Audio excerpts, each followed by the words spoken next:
এই এখন আমি খাসি মাংস করছি। ছেলে নিয়ে এসছে লাচ্ছা পরোটা আর খাসির মাংস। বললো মা একটু বাপির জন্য করো। আর ওদের ওবেলা একটু মুরগির মাংস করেছিল বৌমা, আমি করতে পারিনি, আমি একটু বেরিয়েছিলাম।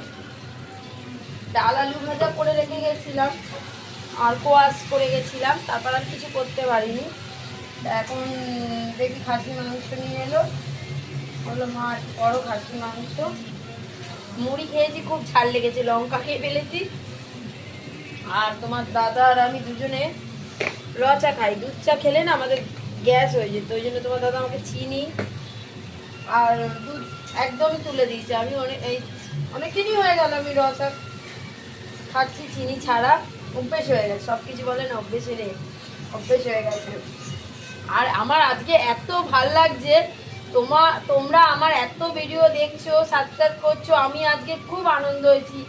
আমার 50টার মানে হয়ে গেছে, 50টা হয়ে গেছে। আমি তোমার দাদাকে আজকে বলছিলাম, জানো আমি খুব আনন্দ, তোমরা আমার ভিডিও দেখছো, আমার সাবস্ক্রাইব করছো, লাইক করছো, খুব খুব আনন্দ হয়েছে আজকের আমার।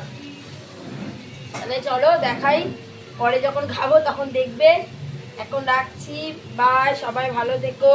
তখন বলছিলাম না মাংস আর ছেলে লাচ্ছা পরোটা এনেছে, এই যে খাসির মাংস আর এই যে লাচ্ছা পরোটা, স্যালাড কেটেছি, খাওয়া হয়ে গেছে হাফ। এই যে ছেলে ভাত খেলেও পরোটা খেতে চাইছে না, মাংস খাবে না, ভাত দিয়ে একটু আলু খেলো। আর এই যে ওর বাপি আর আমি এখন খেতে বসেছি।